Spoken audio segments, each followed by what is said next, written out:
Puji nama Tuhan, selamat pagi seluruh jemaat The Chosen yang dikasihi Tuhan. Selamat beribadah pagi hari ini. Mari kita datang di hadapan Tuhan. Kita berdoa bersama-sama. Bapa di surga, terima kasih mengucap syukur Tuhan buat kasih dan anugerah-Mu, buat penyertaan dan pemeliharaan Tuhan di dalam kehidupan kami. Saat ini dengan segenap hati kami rindu memuji dan menyembah Tuhan. Kami rindu membawa korban syukur kami di hadapan Tuhan. Terima kasih Bapa, layakkan setiap kami dan bawa kami untuk kami boleh menyembah Engkau lebih dalam lagi. Berkati ibadah ini Bapa, dalam nama Yesus kami berdoa. Haleluya, amin. Mari kita bersukacita bersama-sama. Haleluya.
Mari kita datang lebih dalam lagi di hadapan Tuhan saat ini. Terima kasih Tuhan. Terima kasih. Sungguh betapa betapa dalamnya kasih-Mu Tuhan.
Hanya dengan darah-Mu Tuhan kami diselamatkan.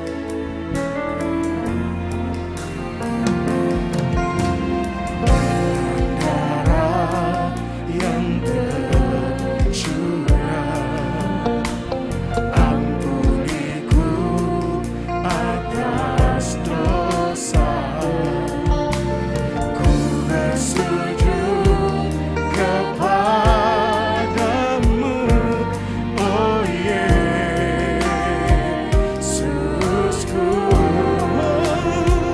Engkau ku sembah, Kau yang terindah. Pulihkanku dengan darah-Mu.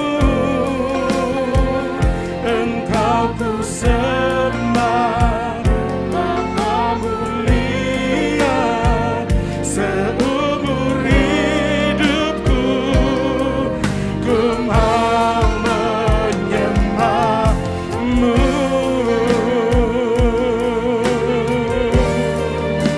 Terima kasih Tuhan, bahwa kami lebih lagi untuk menyembah-Mu Yesus.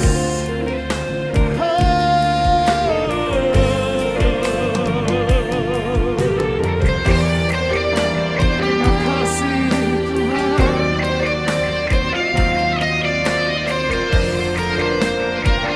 Haleluya.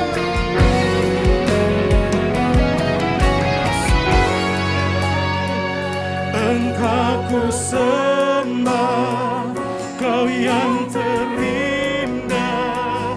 Pulihkanku dengan darah-Mu. Engkau ku sembah, Bapa mulia. Seumur hidupku Engkau ku sembah, Kau yang terindah. Pulihkanku dengan darah-Mu. Engkau ku sembah,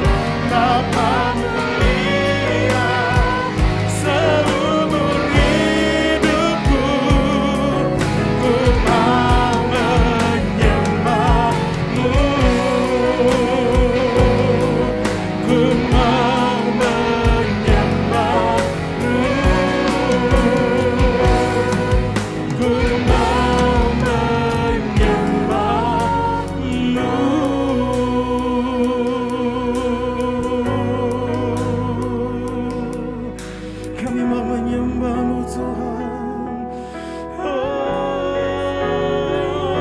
Engkau ku sembah.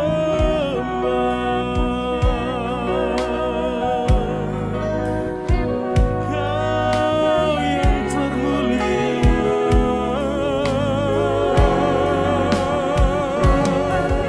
Haleluya.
Kami bawa penyembahanmu di hadapan Tuhan. Masuk hadiratnya dengan korban syukur. Masuk hadiratnya dengan pujian. Masuk hadiratnya dengan nyanyian syukur yang terbaik.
Yesus, hanya Kau yang layak disembah. Ini hati kami Tuhan. Yesus, kami mau menyembah-Mu. Bahwa kami lebih lagi itu menyembah Engkau Tuhan. Sebab hanya Engkau lah yang layak disembah.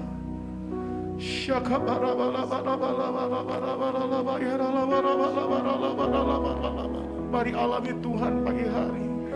Mari alami Tuhan sehari. Pribadi lepas pribadi, mari alami Tuhan sehari.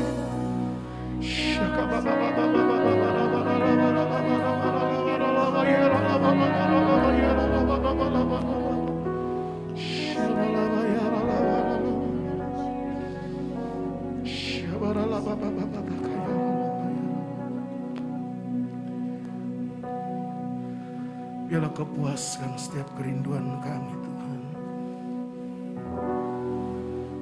Pujilah Tuhan hai jiwaku. Bless the Lord, oh my soul.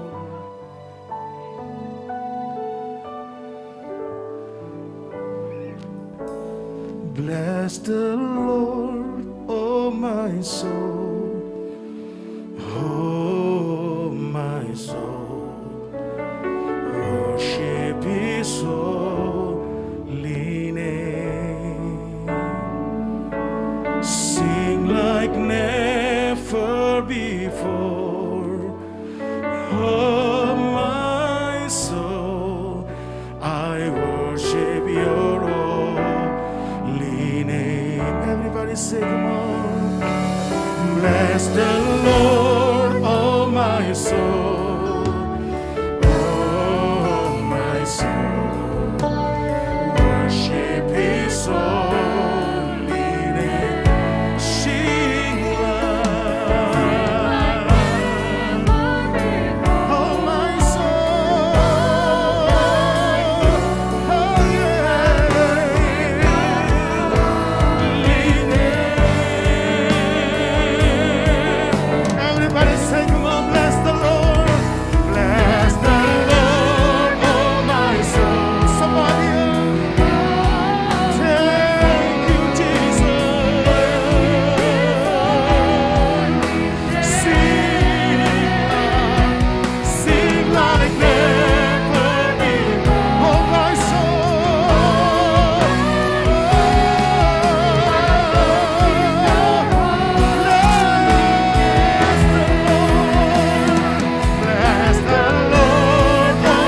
Terpujilah nama-Mu Tuhan. Haleluya. Amin. Shalom Bapak Ibu komunitas The Chosen. Sebelum kita masuk ke dalam firman Tuhan, mari kita bersama-sama tundukkan kepala, kita berdoa, mohon penyertaan dan pimpinan Tuhan untuk firman Tuhan yang akan diberitakan. Tuhan Yesus, kami mengucap syukur, terima kasih, kalau kami boleh memuji menyembah Engkau. Inilah saatnya bagi kami untuk mendengarkan akan kebenaran firman-Mu. Urapi Tuhan hamba-Mu yang akan menyampaikan kebenaran firman-Mu. Cengkram dengan kuat kuasa-Mu, layakkan hamba-Mu Tuhan. Dengan kasih-Mu saja untuk menyampaikan kebenaran firman-Mu. Biar firman ini boleh ditaburkan untuk menjadi kekuatan peneguhan, penghiburan sekaligus peneguran dalam kehidupan kami semuanya Tuhan. Berbicaralah kepada kami semuanya, kami telah siap untuk mendengarkannya. Haleluya, di dalam nama Tuhan Yesus, amin. Bapak Ibu, komunitas The Chosen, senang sekali saya berada di tengah-tengah Bapak Ibu untuk menyampaikan kebenaran firman Tuhan di hari ini. Tanpa kita rasakan, kita sudah memasuki bulan Maret, bulan yang ketiga di tahun 2021. Saya berdoa agar Tuhan menuntun menyertai kita senantiasa bisa melewati bulan demi bulan di tahun 2021 ini. Juga tahun demi tahun yang akan datang.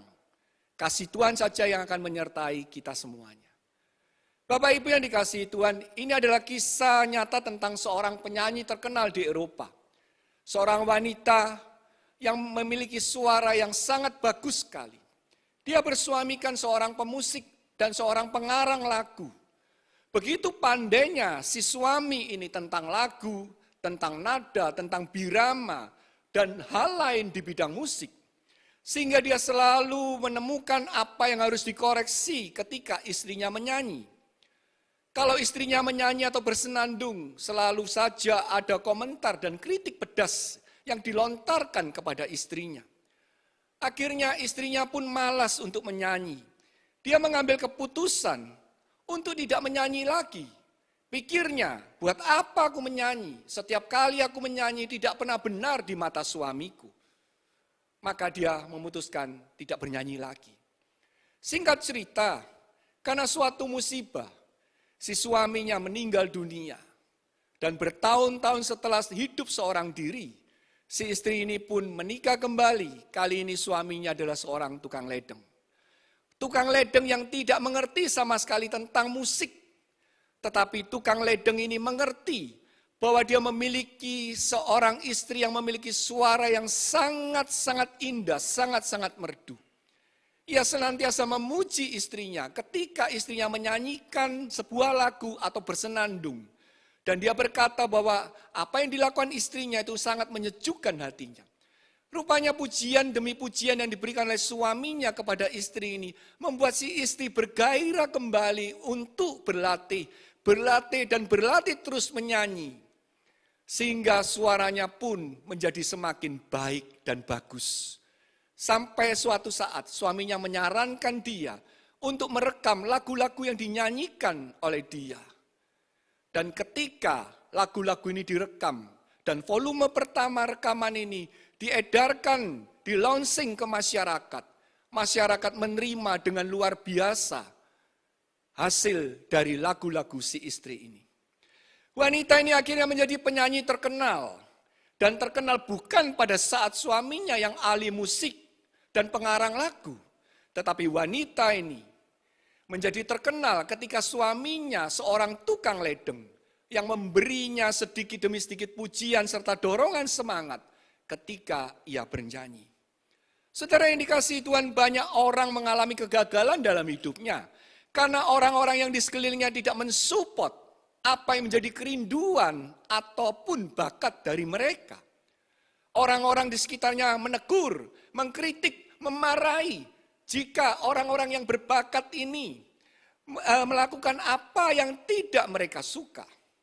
Padahal sedikit pujian mungkin atau dorongan semangat kepada mereka bisa membuat orang-orang yang punya bakat atau talenta melakukan hal-hal yang lebih baik lagi dan bahkan bisa meraih prestasi yang sangat tinggi. Hari ini saya akan memberikan sebuah tema untuk kita renungkan bersama, yaitu encourage each other. Memberikan dorongan atau semangat satu sama lainnya. Ayat yang menjadi perenungan kita terambil dari kitab Yohanes pasal 21, ayat 1 sampai dengan 14. Saya tidak bacakan ayat-ayat ini di awal, tetapi nanti ketika kita masuk dalam poin per poin, saya akan bacakan dan uraikan satu demi satu. Saudara yang dikasihi Tuhan, pasal 21 dalam Yohanes ini menceritakan tentang perjumpaan Tuhan Yesus dengan para muridnya di pantai Danau Tiberias. Kematian Kristus dengan cara disalib merupakan suatu pukulan yang sangat berat bagi para murid pada waktu itu.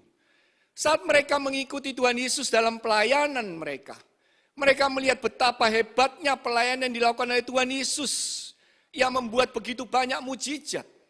5 ketur roti dan 2 ekor ikan bisa memberi makan 5.000 orang laki-laki, belum perempuan dan anak-anak.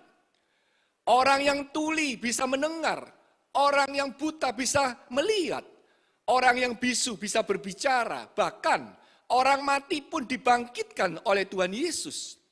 Tetapi kematian Kristus dengan cara yang mengenaskan disalibkan, itu membuat para muridnya tercerai-berai.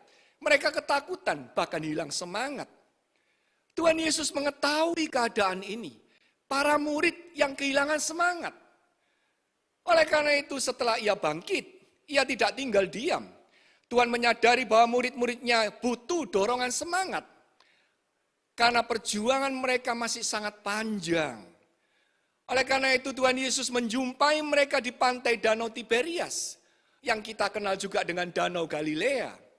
Perjumpaan di pantai Danau Tiberias ini merupakan situasi, kondisi yang luar biasa karena merubah situasi kondisi yang penuh keputusasaan menjadi semangat baru bagi para murid yang ada pada waktu itu.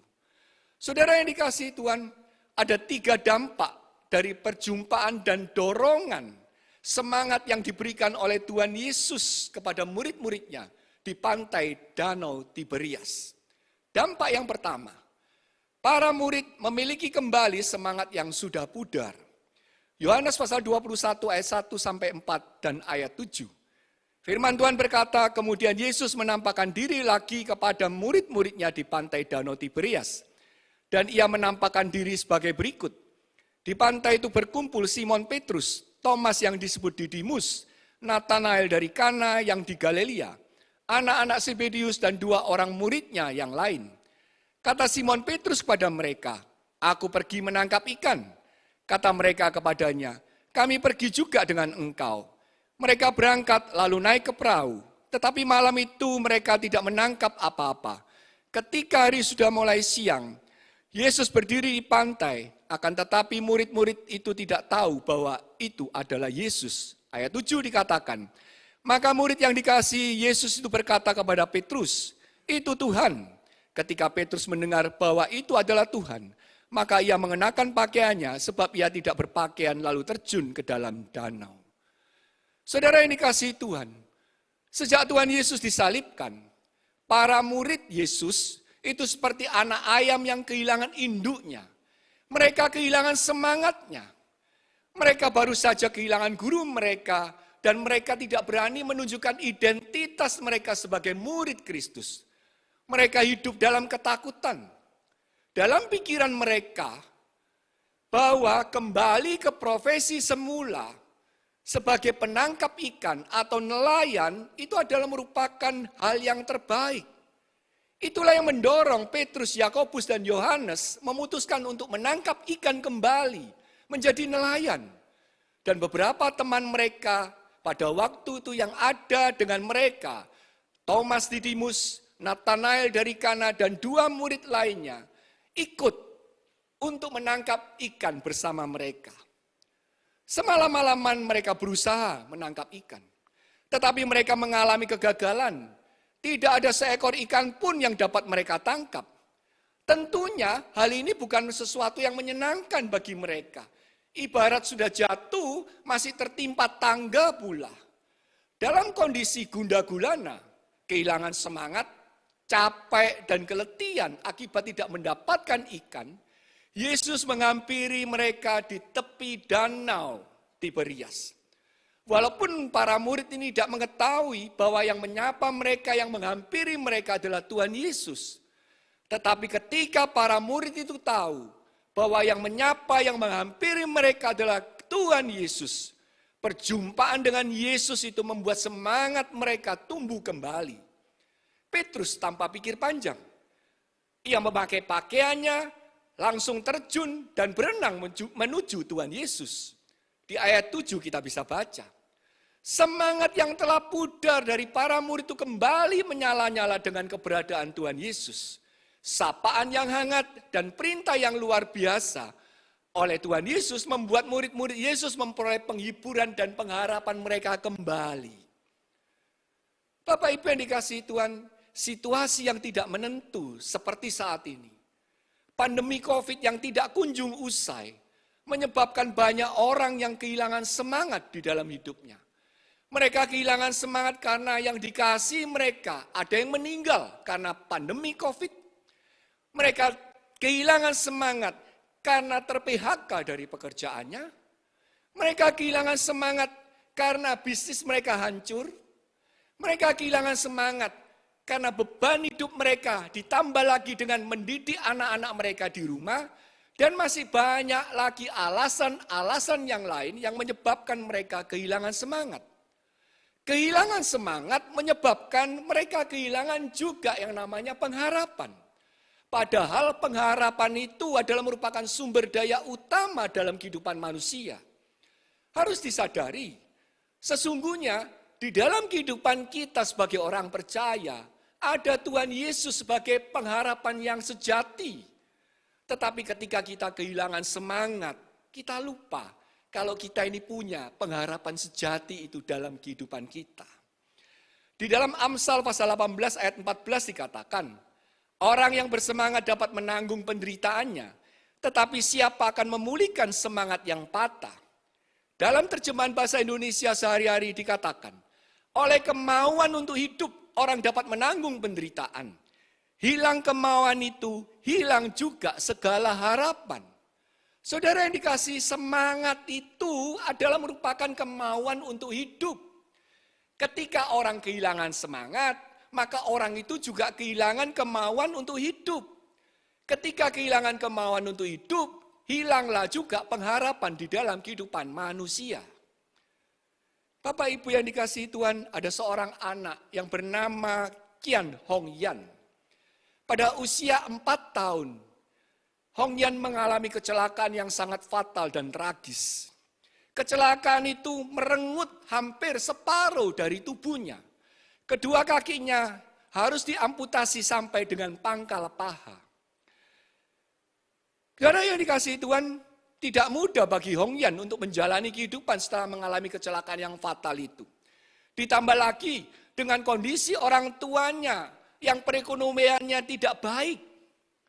Ayahnya tidak mampu membelikan Hong Yan kaki palsu. Bahkan untuk alas Hong Yan untuk berjalan, itu dicari ataupun dipakaikan dari bola basket bekas. Bapak Ibu yang dikasihi Tuhan, situasi yang dialami Hong Yan ini sangat-sangat menyesakkan bagi Hong Yan. Namun keterbatasan di dalam kehidupan Hong Yan itu tidak menyurutkan semangat bagi Hong Yan untuk menjadi seorang atlet renang. Ia tidak mau mendengarkan cemoohan atau hinaan tentang kondisi fisik dari orang-orang yang di sekitarnya. Ia terus berkonsentrasi untuk mewujudkan mimpinya sebagai perenang yang handal. Yang menurut orang-orang itu hanya sekedar mimpi yang tidak mungkin akan dicapai oleh Hong Yan. Tapi berjalannya waktu, Hong Yan telah menjelma menjadi atlet renang yang sangat rutin mendapatkan medali dalam setiap lomba yang diikutinya. Meskipun memang bukan medali emas, tetapi semangat Hong Yan yang luar biasa membara di dalam setiap pertandingan itu membuat dia menjadi bagian pemenang dari perlombaan itu. Sampai pada suatu saat dia mengikuti Paralimpiade, Olimpiade untuk penyandang cacat, dan dia memenangkan pertandingan tersebut. Mendapatkan medali walaupun bukan medali emas. Saudara yang dikasihi Tuhan, Hong Yan yang cacat saja memiliki semangat yang luar biasa. Satu hal yang kita ketahui pada saat ini, pada waktu-waktu ini, hari-hari ini, iblis getol untuk mematikan, bahkan membunuh semangat orang-orang percaya, semangat banyak orang. Iblis melakukannya itu melalui masalah, melalui kegagalan di dalam kehidupan mereka, melalui pergumulan di dalam kehidupan mereka. Firman Tuhan hari ini mengingatkan kita semuanya, bahwa Tuhan Yesus tidak pernah meninggalkan kita semuanya. Dia senantiasa ada di dalam kehidupan kita.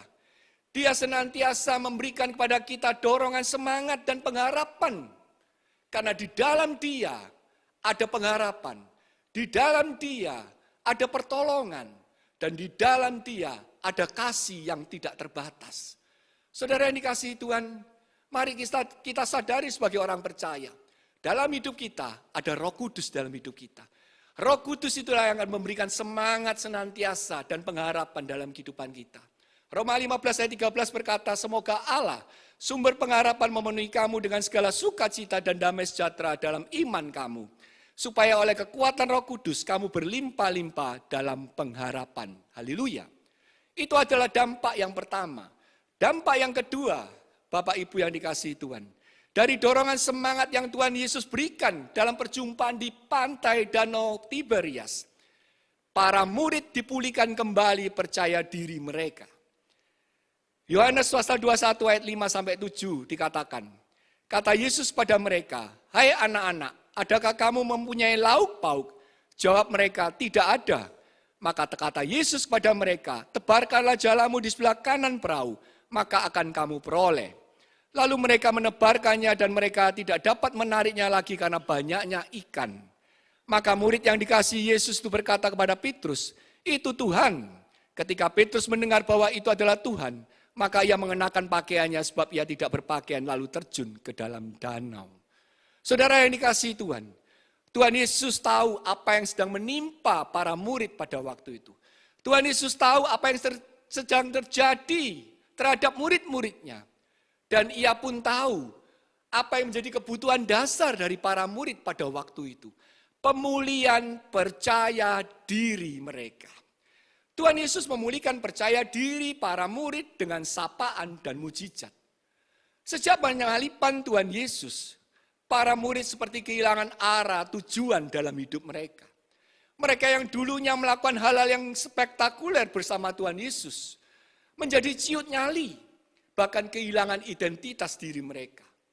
Mujizat perolehan ikan dalam jumlah yang sangat banyak itu, membuat mereka kembali menemukan rasa percaya diri dan identitas diri mereka.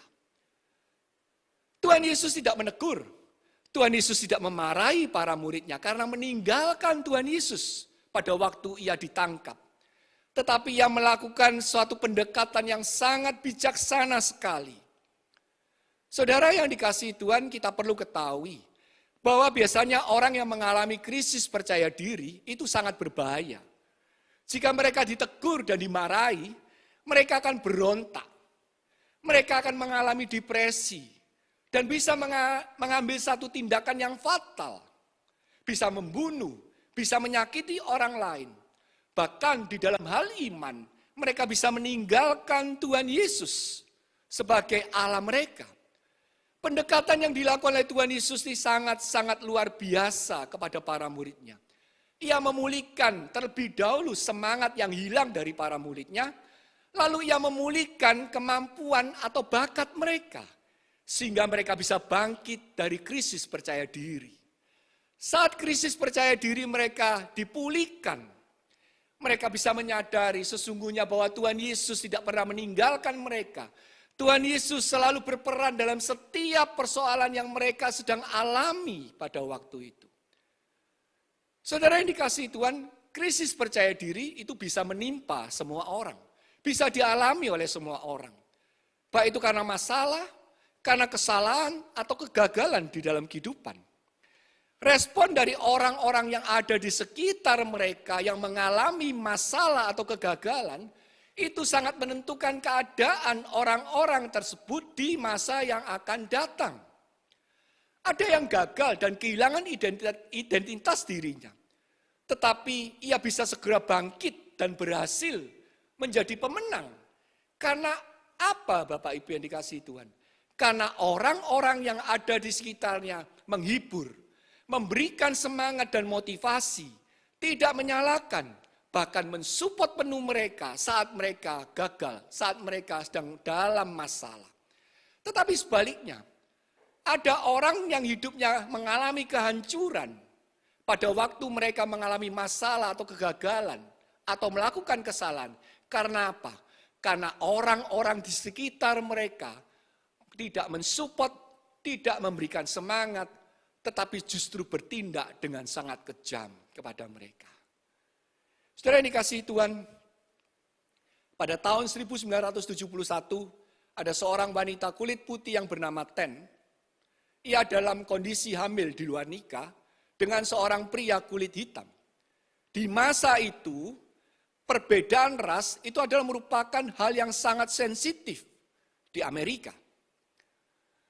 Ketika suatu saat Ten bercerita kepada orang tuanya tentang kondisi kehamilannya dan siapa ayah dari si bayi itu, orang tuanya menjadi sangat marah sekali kepada Ten. Karena bagi orang kulit putih, menikah atau berhubungan dengan orang kulit hitam itu adalah merupakan aib, memalukan sekali. Oleh karena itu orang tua Ten menghendaki agar Ten menggugurkan kandungannya, mengaborsi anak yang ada di dalam kandungannya. Ten menolak dan berkata pada orang tuanya, aku telah melakukan satu dosa besar, yaitu hamil di luar nikah. Maka aku tidak mau melakukan dosa yang kedua dengan membunuh anakku. Karena penolakan itu, Ten disingkirkan dari keluarga ini. Keluarganya tidak mengakui Ten sebagai bagian dari keluarga itu. Orang tuanya membenci Ten, mengusirnya. Saudara-saudaranya tidak menganggap lagi Ten. Di tengah masalah yang begitu rumit dalam kehidupan Ten, di mana Ten juga merupakan pengguna narkoba yang bisa menyebabkan dia mengalami keguguran pada waktu itu usia kandungannya 8 bulan. Supaya mendapatkan ketenangan, akhirnya Ten mengambil keputusan untuk meninggalkan rumahnya dan pindah ke California. Di California dia tidak punya siapa-siapa. Ketika dia sedang gundah gulana duduk di pinggir jalan, ada seorang wanita yang kebetulan melintas di jalan itu dan melihat Ten. Seorang yang muda dengan kehamilan yang begitu besar. Lalu wanita ini dengan belas kasihan mendatangi Ten, mengajak berbicara Ten. Terjadi dialog dan wanita ini tahu bagaimana kondisi Ten pada waktu itu. Wanita ini menghibur Ten, memberikan semangat kepada Ten. Dan wanita ini berkata kepada Ten, apa yang Ten lakukan itu adalah baik. Karena dia mempertahankan bayi yang ada di dalam kandungannya. Wanita ini juga berkata bahwa Tuhan yang dia sembah, yaitu Tuhan Yesus, akan mengasihi Ten. Lalu wanita ini mendoakan Ten. Sebelum wanita ini meninggalkan Ten, dia memberikan sedikit bekal uang kepada Ten dan juga sebuah Alkitab. Rupanya perkataan wanita ini menyentuh sekali Ten dan dia bertobat. Di sudut jalan dia berdoa pada Tuhan, meminta ampun untuk semua yang dia lakukan. Lalu dia berdoa untuk meminta penyertaan Tuhan, memberikan kelancaran pada proses kelahiran dari bayinya. Dan dia berjanji, dia akan mendidik anak ini dengan baik dan menyerahkan untuk melayani Tuhan. Bayinya dilahirkan dengan lancar. Ten pun memberi nama bayi ini adalah Israel yang terambil dari nama Yakub karena dia adalah bayi laki-laki. 20 tahun kemudian, bayi yang masih kecil ini menjelma menjadi seorang pemuda yang sangat luar biasa. Pemuda yang penuh karismatik. Pada waktu dia memimpin pujian di setiap ibadah, selalu hadir ribuan orang yang ikut dalam ibadah tersebut. Dan pemuda ini juga meraih Grammy Award untuk lagu-lagu rohani yang dinyanyikannya. Pemuda ini adalah Israel Houghton, yang lagunya saudara dan saya juga sering dengarkan. Saudara yang dikasihi Tuhan, krisis percaya diri itu bisa dipulihkan. Jikalau orang-orang yang mengalami krisis percaya diri itu melibatkan Tuhan Yesus untuk memulihkan mereka. Krisis percaya diri juga bisa dipulihkan kalau orang-orang yang ada di sekitar orang yang mengalami krisis percaya diri ini memberikan dorongan yang positif, memberikan semangat yang luar biasa di dalam kehidupan orang yang mengalami masalah ini. Ingatlah Bapak Ibu yang dikasihi Tuhan, bahwa tindakan kita, sikap kita, perbuatan kita itu bisa menentukan kehidupan orang lain loh. Berhati-hatilah di dalam hal ini. Dampak yang ketiga Bapak Ibu yang dikasihi Tuhan, terhadap dorongan semangat yang diberikan oleh Tuhan Yesus di tepi pantai Danau Tiberias kepada para muridnya. Para murid itu mengalami pemulihan hubungan yang luar biasa. Yohanes pasal 21 ayat 8-14 firman Tuhan berkata, murid-murid yang lain datang dengan perahu karena mereka tidak jauh dari darat. Hanya kira-kira 200 hasta saja. Dan mereka menghela jala yang penuh ikan itu. Ketika mereka tiba di darat, mereka melihat api arang dan di atasnya ikan dan roti. Kata Yesus pada mereka, bawalah beberapa ikan yang baru kamu tangkap itu. Simon Petrus naik ke perahu lalu menghela jala itu ke darat. Penuh ikan-ikan besar, 153 ekor banyaknya. Dan sungguh pun sebanyak itu, jala itu tidak koyak. Kata Yesus kepada mereka, marilah dan sarapanlah. Tidak ada di antara murid-murid itu yang berani bertanya kepadanya, siapakah engkau? Sebab mereka tahu bahwa ia adalah Tuhan. Garis bawahi seluruh kalimat di ayat 12 ini Bapak Ibu. Yesus maju ke depan mengambil roti dan memberikannya kepada mereka. Demikian juga ikan itu. Itulah ketiga kalinya Yesus menampakkan diri kepada murid-muridnya sesudah ia bangkit dari antara orang mati. Saudara yang dikasihi Tuhan, hidup para murid selama beberapa waktu sebelum perjumpaan kembali dengan Tuhan Yesus di pantai Danau Tiberias mengalami pukulan demi pukulan yang luar biasa. Guru mereka yang mereka puja dan kagumi harus mati disalib bagaikan seorang kriminal yang tidak berdaya dan tidak bisa membela diri mereka. Semua murid melarikan diri pada waktu Tuhan Yesus ditangkap. Bahkan Petrus, murid yang diandalkan oleh Tuhan Yesus, menyangkali Yesus sebanyak 3 kali. Petrus menjadi seorang pengkhianat. Mengingat semua yang telah mereka lakukan terhadap Tuhan Yesus, mereka menganggap diri mereka sudah tidak berguna lagi. Hubungan mereka dengan Tuhan Yesus telah hancur. Walaupun para murid menganggap diri mereka tidak layak di hadapan Tuhan Yesus, tetapi Tuhan Yesus tidak pernah meninggalkan mereka. Ia tetap menjumpai murid-muridnya di pantai Tiberias. Tuhan Yesus tetap menunjukkan kasih-Nya yang luar biasa kepada para murid, walaupun para murid melakukan hal yang menyakitkan terhadap Tuhan Yesus. Tuhan Yesus tetap memulihkan hubungan dengan mereka. Ia memberikan berkat juga secara jasmani, yaitu makanan kepada mereka. Bahkan kalau kita baca selanjutnya, Tuhan Yesus juga memberikan berkat penguatan iman dan kuasa transformasi. Bapak Ibu bisa membaca di ayat 15-19 di dalam kitab Yohanes pasal 21. Di mana kuasa transformasi ini menjadikan para murid-murid ini kelak menjadi orang-orang yang luar biasa hebat. Bapak Ibu yang dikasihi Tuhan, penjumpaan dengan Tuhan Yesus menyebabkan pemulihan hubungan yang luar biasa terjadi. Ingat loh Bapak Ibu, bahwa bukan para murid yang datang untuk memulihkan hubungan dengan Tuhan Yesus. Tetapi Tuhan Yesuslah yang datang memulihkan hubungan dengan para muridnya. Ia berinisiatif terlebih dahulu mendatangi mereka. Luar biasa bukan Tuhan kita yang kita sembah ini? Bapak Ibu yang dikasihi Tuhan, hidup kita sebagai manusia memang tidak sempurna. Apalagi dengan hubungan dengan Tuhan. Banyak sekali dosa atau pelanggaran yang kita lakukan. Relasi dengan Tuhan bisa terputus karena perbuatan-perbuatan jahat yang kita lakukan dan dosa yang kita lakukan. Tetapi Tuhan yang kita sembah senantiasa menunggu kita untuk bertobat dan menyadari segala pelanggaran kita. Ia akan menerima kita kembali dan memulihkan hubungan dengannya. Bahkan seringkali, Tuhan ini yang berinisiatif datang kepada kita, menunjukkan kasih-Nya terlebih dahulu pada kita. Seperti seorang bapa yang senantiasa akan menyambut kembali anak-anaknya. Anak-anak yang berlaku kurang ajar, anak-anak yang berlaku dablek, anak-anak yang menyakiti hati bapaknya. Tetapi Bapaknya begitu penuh kasih. Itulah Tuhan yang kita sembah. Di dalam Lukas pasal 15 ayat 20 dikatakan, maka bangkitlah ia dan pergi kepada bapaknya. Ketika ia masih jauh, ayahnya telah melihatnya. Lalu tergeraklah hatinya oleh belas kasihan. Ayahnya itu berlari mendapatkan dia, lalu merangkul dan mencium dia. Itulah Tuhan yang kita sembah. Yang senantiasa mengasihi kita dan menunggu kita kembali ketika kita melakukan dosa dan kesalahan. Dia menunggu kita bertobat. Kalau kita belum bertobat, dia menunjukkan inisiatifnya terlebih dahulu mendatangi saudara dengan kasih-Nya. Bapak Ibu yang dikasihi Tuhan, ada seorang gadis yang dibesarkan dalam keluarga yang suka menyakiti, menganiaya. Sehingga gadis ini bersikap getir, kecewa, punya luka batin dalam hidupnya.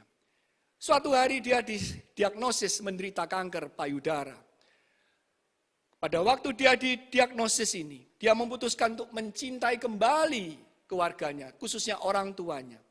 Meskipun ia mempunyai masa lalu yang sangat kelam. Perwujudan dari kasih-Nya dia wujudkan setiap kali dia mau berangkat bekerja di pagi hari. Dia selalu menyapa ibunya dengan berkata, "Mama, aku mencintai engkau." Hal ini berlangsung berbulan-bulan lamanya. Setiap kali dia menyampaikan sapanya kepada mamanya, mamanya tidak pernah merespon dia. Mamanya tetap mendiamkan dia. Suatu hari gadis ini terlambat bangun. Dan dia pun tergesa-gesa untuk menyiapkan untuk berangkat ke tempat kerjanya. Ketika dia sudah berada di pintu keluar rumahnya, tiba-tiba si ibunya berteriak kepada dia, "Nak, kau lupa sesuatu." Si gadis ini menoleh kepada ibunya dan bertanya, "Ma, apa yang aku lupakan?"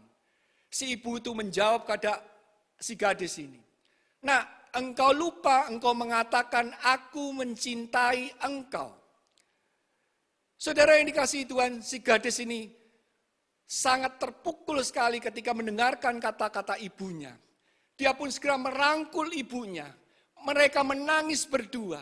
Si gadis ini melampiaskan semua apa yang dia alami selama ini. Dan terjadi pemulihan yang luar biasa dengan si ibunya. Si ibunya demikian juga, terjadi pemulihan yang luar biasa dengan si gadis. Keduanya disembuhkan dari luka batin yang selama ini mereka pendam. Saudara yang dikasihi Tuhan, ada saatnya kita sebagai manusia berbuat dosa atau kesalahan. Baik kepada manusia atau kepada Tuhan. Tetapi marilah kita mengakui kesalahan kita dan bertobat. Sehingga mengalami pemulihan hubungan atau relasi yang telah rusak. Baik itu dengan sesama maupun dengan Tuhan yang kita sembah. Sebagai kesimpulan renungan kita di hari ini, saudara yang dikasihi Tuhan, hidup kita bisa berdampak positif ataupun juga berdampak negatif. Semuanya tergantung dari sikap, dari perkataan atau perbuatan yang kita lakukan. Tetapi hari ini, saya pertegas kepada kita semua, mari kita pakai hidup kita untuk saling memberikan semangat yang positif kepada orang-orang yang kita kasih atau sesama kita. Karena apa yang kita lakukan, itu bisa memberikan dampak yang luar biasa. Yaitu bisa memulihkan semangat yang pudar. Bisa memulihkan kembali percaya diri. Bisa memulihkan kembali hubungan yang telah rusak dengan orang-orang yang ada di sekitar kita. Maupun hubungan kita dengan Tuhan yang kita sembah. Tuhan Yesus memberkati kita semuanya. Mari kita tundukkan kepala, kita berdoa sekaligus kita mempersiapkan untuk masuk di dalam perjamuan kudus. Tuhan, kami mengucap syukur terima kasih. Kalau Engkau telah menyertai kami untuk mendengarkan kebenaran firman-Mu. Biar metraikan kebenaran firman-Mu ini Tuhan, untuk kami praktekkan dalam kehidupan kami sehari-hari. Untuk kami boleh hidup benar di hadapan-Mu Tuhan. Kami boleh praktekkan firman ini Tuhan, sehingga kami menjadi orang-orang yang senantiasa memberikan dorongan semangat kepada orang-orang yang ada di sekitar kami. Terima kasih Tuhan. Sebentar juga kami akan masuk dalam perjamuan kudus. Biar Engkau menyiapkan hati kami, melayakkan kami, mengampuni segala dosa kesalahan kami. Sehingga kami boleh masuk dalam perjamuan kudus ini Tuhan. Dan Tuhan suci kuduskan anggur dan roti yang kami pakai sebagai sarana untuk perjamuan kudus ini. Terima kasih Tuhan. Di dalam nama Tuhan Yesus kami berdoa dan mengucap syukur. Haleluya. Amin. Bapak Ibu yang dikasihi Tuhan, kita akan mempersiapkan perjamuan kudus.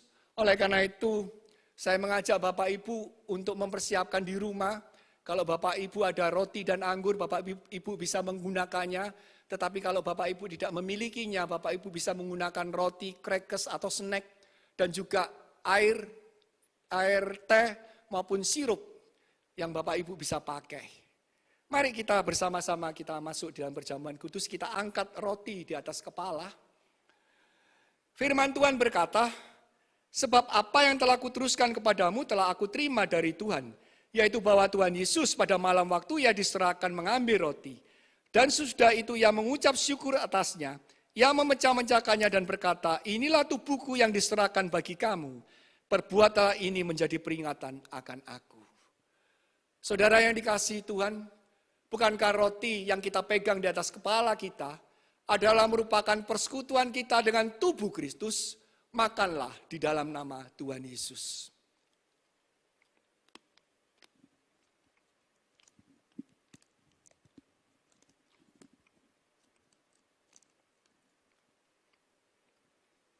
Kita angkat cawan anggur di atas kepala kita.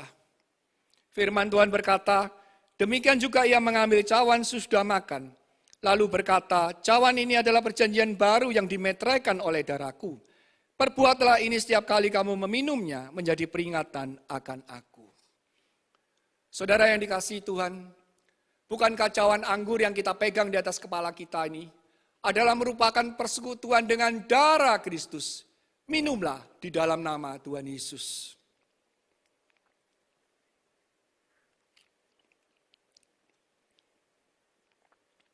Kita letakkan cawan, kita mengucap syukur kepada Tuhan. Tuhan, terima kasih kalau Engkau memberikan kesempatan dari kami untuk mengikuti perjamuan kudus. Biarlah perjamuan kudus ini senantiasa mengingatkan kepada kami, Tuhan. Untuk kami hidup benar, hidup kudus, hidup takut akan Tuhan. Setia kepadamu senantiasa sampai akhir hidup kami. Biar Engkau senantiasa akan menuntun langkah-langkah kami di jalan-jalan yang lurus, Tuhan. Dan biarlah Engkau memberikan kepada kami hidup yang takut akan Tuhan. Terima kasih Bapa, sertai seluruh jemaat-Mu. Di dalam nama Tuhan Yesus kami berdoa dan mengucap syukur. Haleluya. Amin. Puji nama Tuhan, Bapak Ibu Saudara dikasihi Tuhan, saya yakin dan percaya pagi hari ini setiap kita pasti diberkati oleh kebenaran firman Tuhan. Dan kita juga boleh bersyukur, pagi hari ini kita juga boleh bersama-sama menikmati tubuh dan darah Kristus. Kita boleh bersama-sama melakukan perjamuan kudus pagi hari ini. Sekali lagi mengucapkan terima kasih kepada hambanya, Pastor Timi Condro yang sudah menjadi saluran berkat bagi setiap kita pagi hari ini. Kita hari pada kita pada pagi hari ini, kita naikkan syukur di hadapan Tuhan. Haleluya. Karena salib-Mu ku hidup, karena salib-Mu ku menang. Engkau yang berkuasa, sanggup untuk melakukan mujizat-Mu. Karena salib-Mu ku hidup, karena salib-Mu ku menang. Engkau yang berkuasa, sanggup untuk melakukan mujizat-Mu di hidupku. Mari bersama-sama.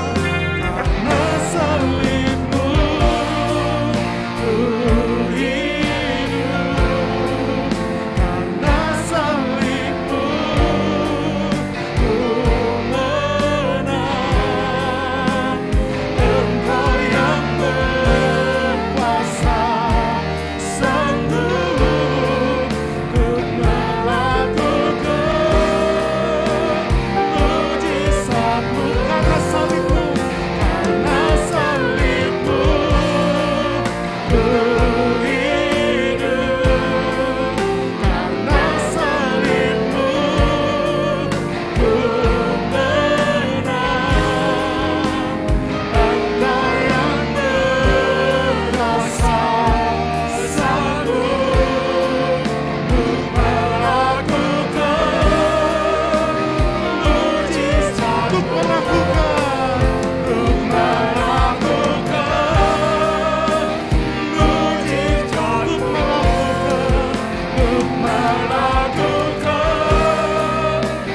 mujizat-Mu di hidupku.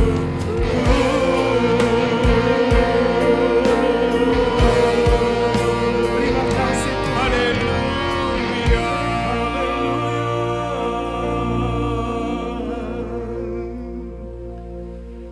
Kami bersyukur, terima kasih Tuhan. Kalau Engkau telah menyertai ibadah kami dari awal, pertengahan hingga akhir ini Tuhan. Terima kasih kami boleh memuji, menyembah Engkau. Terima kasih kami boleh mendapatkan akan kebenaran firman-Mu. Terima kasih juga kami boleh masuk dalam perjamuan kudus Tuhan. Biar Engkau menyertai, menguatkan kami senantiasa dalam kehidupan kami. Menjalankan kehidupan kami. Menjadi orang-orang benar yang hidupnya takut akan Engkau. Terima kasih Tuhan atas semua anugerah kasih-Mu. Pagi ini kami berdoa Tuhan untuk bangsa negara kami. Biar Engkau memberikan yang terbaik bagi bangsa negara kami Tuhan. Memberikan keamanan, kedamaian bagi bangsa kami. Tuhan meluputkan bangsa kami dari segala hal yang tidak diinginkan. Biar Tuhan juga memberikan kemampuan pada bangsa kami untuk lewat Tuhan dari pandemi COVID ini.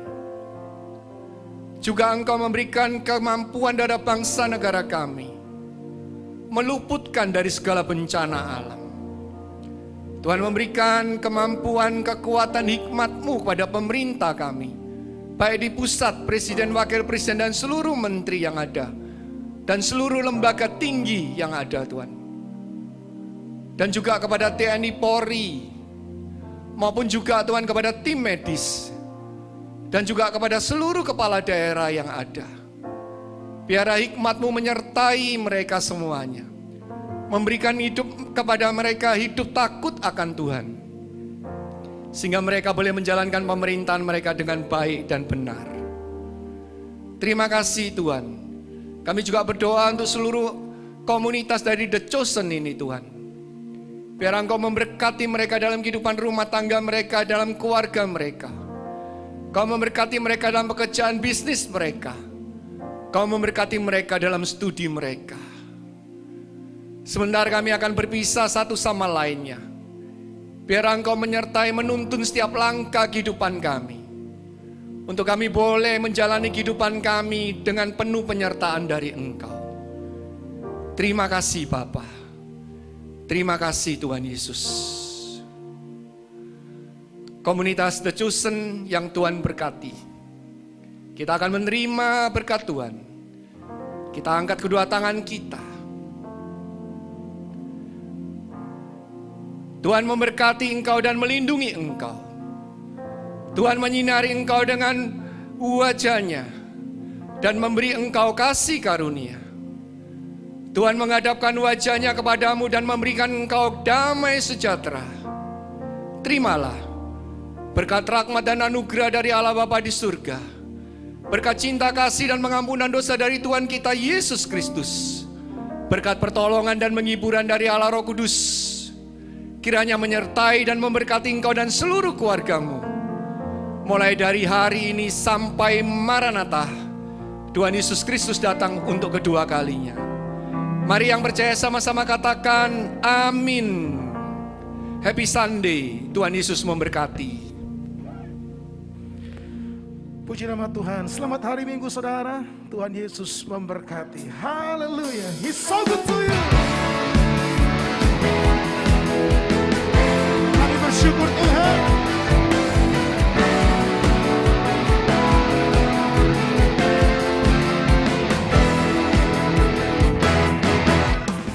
Dia bangkit bagiku. Dia bangkit bagiku. Ya Tuhan Allah penyelamatku. Kuasa maut